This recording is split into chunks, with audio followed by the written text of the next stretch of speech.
ouais, c'est vraiment énorme. Un bassin d'engraissement, c'est pas juste un bassin de divertissement, c'est pas un aquarium. Bon allez, c'est le moment. C'est terrifiant cette activité. C'est un tourbillon à l'intérieur et ça amuse les gens.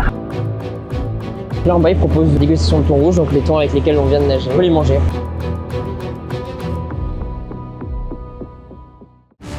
Le Thonatour, une expérience unique qui permet aux touristes de nager avec des thons rouges sauvages dans des bassins en pleine mer à quelques heures de Barcelone avant de se voir proposer une dégustation de ces mêmes thons avec lesquels ils viennent de se baigner. Imaginez l'un des plus grands prédateurs des mers qui parcourt des milliers de kilomètres dans l'océan chaque année, un nageur infatigable réduit à tourner en rond dans une cage. C'est ce que propose l'entreprise Balfego qui transforme l'un des plus grands poissons migrateurs en simple attraction touristique. Ce tourisme animalier d'un nouveau genre est présenté comme une activité éco-responsable et l'entreprise affirme que les thons avec lesquels on a la chance de nager proviennent d'une pêche durable. Ils seraient capturés en Méditerranée par des chalutiers autorisés et transportés vivants dans de grandes fermes aquatiques où ils sont engraissés pendant plusieurs mois avant d'être abattus puis vendus. L'entreprise nous promet l'une des meilleures expériences de notre vie, une reconnexion à la nature. Mais la réalité est bien plus sombre. Alors on a décidé d'aller sur place pour vous la dévoiler. Après un long voyage en train, on a découvert ce nouveau business complètement fou qui exploite toujours plus les animaux pour de l'argent. Ça y est, on est parti. Ça y est, on est parti. Ça fait 5 jours qu'il fait hyper moche ici. Là, normalement, aujourd'hui, ça devrait aller. 5 jours que c'est annulé, qu'on est bloqué ici, qu'il n'y a rien à faire. Donc, normalement, je croise les doigts. Et si on peut le faire, c'est cool. Sinon, on va devoir replonger. Il y a du monde en 2 septembre. Ah, il y a du monde. Ça dégoûte pas tout le monde de nager avec des thons. L'objectif c'est de se faire passer pour des touristes, mais c'est pas gagné parce qu'ils ont les yeux rivés sur les caméras. Bon, ça y est, là, on est parti. Donc, on a 20 minutes de bateau et on va à 5 km des côtes pour aller retrouver les élevages de thons. À peine parti, on croise un bateau très particulier, celui qui sert à ramener au port les thons abattus dans les bassins pour les transporter jusqu'à l'usine. Là, ce qui est hyper étonnant, c'est qu'on vient à peine d'arriver sur le bateau et ils nous vantent déjà le côté éco-responsable de l'activité. Alors qu'on parle quand même d'une espèce qui a frôlé l'extinction et qu'on est encore en train de recommencer à pêcher pour la consommation humaine. Donc éco-responsable, c'est quand même un peu fort. C'est un élevage intensif, donc pas horrible. Dans les années 90, au moment de l'explosion de la consommation mondiale de sushi et de sashimi, les populations de thon rouge ont chuté de 80% à cause de la surpêche, à tel point qu'ils ont failli disparaître. Même si en 2007 les quotas de pêche ont diminué, ce qui a participé à les sauver, l'industrie est plus forte et ils ont recommencé à augmenter en 2014. L'entreprise Balfego participe justement à ces pêches, parce que s'ils nous vantent une baignade avec des thons sauvages, ce n'est pas un hasard. Ces thons ne sont pas nés en captivité, ils ont été pêchés à l'état sauvage en pleine mer et souvent assez jeunes. Donc derrière cet élevage se cache en réalité une capture massive qui participe à vider les océans. Ah ça y est, là on commence à bien voir les bassins, on se rapproche. En fait, il y a 2 grosses fermes l'une à côté de l'autre et franchement ça a l'air énorme. Je sais pas quelle taille font les bassins d'ici là, mais je pense qu'il y en a beaucoup. Ça a l'air vraiment énorme. Ça donne pas trop envie là.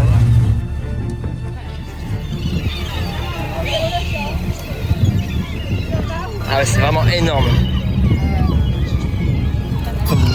Pas du tout envie d'y aller.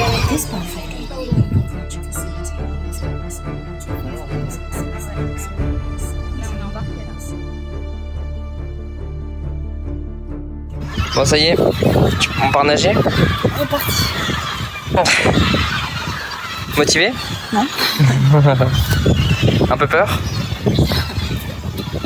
Aucune envie d'aller là-dedans, mais c'est pas le choix. Et là, ça ne fait pas parce que c'est dans l'eau, mais c'est comme si on était sur Terre et qu'on avait 300 lions dans une cage tous ensemble, on leur jetait des bouts de viande, c'est l'anarchie à l'intérieur. Et qui passent leur temps à s'esquiver et esquiver les touristes. Ils passent leur temps, c'est ça, ils passent leur temps en promiscuité. Enfin, je pense qu'on se rend pas encore compte, quand on se rend au nom, on verra bien. Il y a du public qui vient nager avec eux. C'est vraiment dingue, surtout qu'il faut quand même avoir en tête que c'est un bassin d'engraissement, c'est pas juste un bassin de divertissement, c'est pas un aquarium. Ils sont là pour grossir, être le plus gros possible, le plus rapide possible. On va aller nager parce que là on commence à... Les gens commencent à nous regarder bizarrement là. Là on a un petit brief sur les quelques mesures de sécurité et après on va nager avec les thons. Bon, t'as hâte? Écoute, non. J'ai pas trop hâte. Tu vas en premier, hein. Hein? Tu vas en premier. Hein. Ouais, je vais en premier. Ah, ça va là, il y a pas mal de personnes qui sont mariées. On sait pas s'ils profitent ou pas. C'est le moment. On va rejoindre tous les gens qui sont déjà dans l'eau. On va aller voir par nous-mêmes ce qu'il y a là-dedans. Bon là on est parti pour 45 minutes de baignade et on n'est pas hyper rassurés.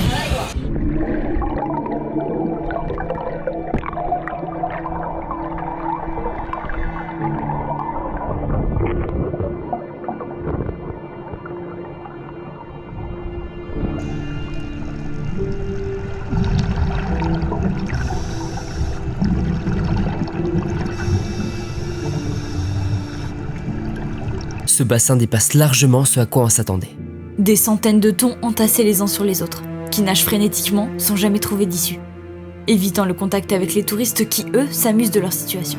Leur vie n'est pas si différente de celle des cétacés enfermés dans les parcs aquatiques. Ils ont été arrachés à l'océan pour être enfermés dans ce minuscule bassin à tourner en rond. Leur souffrance transformée en attraction touristique. Comme la plupart des poissons, les thons rouges sont victimes de leur physique. Contrairement aux animaux les plus mignons, ils n'attirent pas l'empathie des hommes, ne suscitent pas d'émotion. Pourtant, il n'y a qu'à regarder ces images, la souffrance est bien là, même si elle reste silencieuse. Leur enfer est camouflé par la surface. Ça va? C'est énorme. Franchement, c'est terrifiant pour l'activité. Et comme si on n'était pas assez proche, les plongeurs jettent des poissons pour les faire remonter à la surface. Mais on n'a pas vraiment besoin de nager en profondeur pour se rendre compte de la promiscuité. Il y a environ 400 thons de plus de 2 mètres dans chaque bassin. Ces géants migrateurs capables de nager à plus de 70 km/h et qui parcourent 10 à 15 000 km par an se retrouvent coincés dans un enclos d'à peine 30 mètres de diamètre et ils en font le tour en quelques secondes. Comme dans les aquariums, on retrouve des animaux stéréotypés, qui tournent en rond frénétiquement. Et honnêtement, il y a de quoi devenir fou. Ça doit être mortel pour eux. Hein. Ils s'arrêtent jamais de tourner. C'est un tourbillon à l'intérieur. Et ça amuse les gens. En vrai, c'est pas marrant. L'entreprise Balfego se présente comme une alternative à la surpêche. Mais ici, comme dans tous les élevages intensifs, les thons sont engraissés le plus rapidement possible avant d'être vendus au bout de 6 à 8 mois de vie. Ils sont nourris avec d'énormes quantités de poissons sauvages comme des sardines ou des maquereaux. Pour produire 1 kg de thon rouge, il faut 12 kg de poissons. Et sachant qu'ils peuvent peser jusqu'à 600 kg, il faut environ 12 tonnes de poissons sauvages pour en élever un seul jusqu'à l'âge adulte. En fait, les aquacultures poussent à pêcher encore plus de poissons. Alors on prive les autres prédateurs de nourriture et on vide les océans pour produire une denrée réservée aux ultra riches. Bon, après 30 minutes de baignade riche en émotions, l'activité se termine, mais on n'est pas au bout de nos surprises. Bon alors, Bilan, c'est bien passé, mais bon. Déjà, bon, je les ai plus, mais je suis sortie, j'avais des petites sangsues sur moi.